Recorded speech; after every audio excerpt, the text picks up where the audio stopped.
E3, Frage Nummer 4. Wie ist deine Meinung zu Drogen? Achte hier auf Vocabulary specific to the topic of drugs. Adjectives, when do they need an ending? Interesting verbs. Hier sind einige Ideen. Drogen sind ein großes Problem und man kann von Rauschgift abhängig werden. Viele junge Menschen nehmen Drogen wegen Gruppenzwangs. Ich hoffe, dass mein Freund Otto mit dem Rauchen aufhören wird und dass er keine Drogen probiert. Denn Nikotin kann eine Einstiegsdroge sein. Drogen machen süchtig und können tödlich sein. Drogen können die Persönlichkeit einer Person auch verändern und führen manchmal zu Gewalt oder Kriminalität. Aber nicht alle Drogen sind lebensgefährlich. Koffein zum Beispiel ist auch eine Droge. Aber Koffein in Massen ist normalerweise kein großes Problem.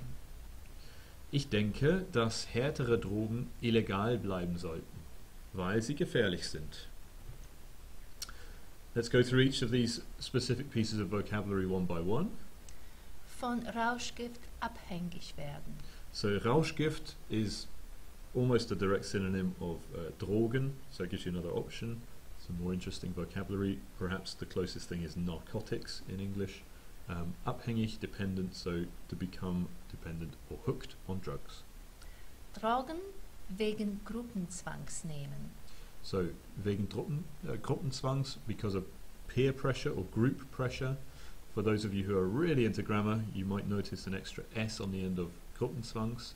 This is because wegen, which means because of, takes the genitive case, and all genitive neuter and masculine nouns get an extra S. Eine Einstiegsdroge. So this is what we call a gateway drug in English, the first drug on a slippery slope into more serious drugs. In Massen. In Maßen means in moderation. So alles in Maßen, you could say, everything in moderation, and we used it with Koffein. Koffein in Maßen ist kein Problem. Härtere Drogen. These are hard drugs, or literally harder drugs in German.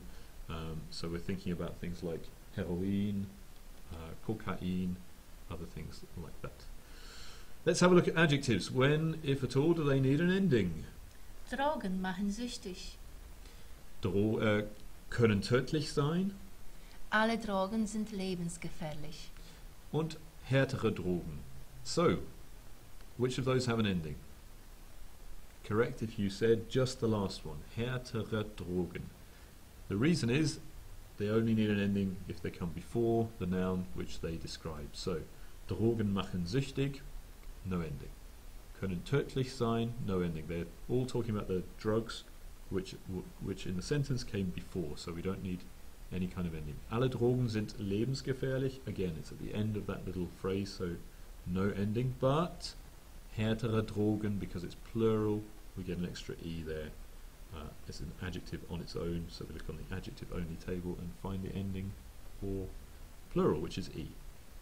We also had a handful of interesting verbs. They were Die Persönlichkeit einer Person verändern. verändern means to change deliberately or to change for the worse, so a good thing here, a good verb to use, change the personality of a person. Drogen führen manchmal zu Gewalt. Führen literally means to lead, so führen zu with the dative is to lead to something. And Ich hoffe, dass keine Drogen probiert. hopefully this is a verb you're familiar with. Probieren means to try something, to give it a first try, not in the sense of to attempt something, but to sample something more. So I hope that he doesn't try or sample any drugs. And there you have it. That is the last of our many videos to help you to get your oral work prepared. I'd like to give a huge vote of thanks to Mrs. Cloud for all of her hard work in sitting with me over these long hours preparing this, and I hope that you boys make good use of this resource. Enjoy.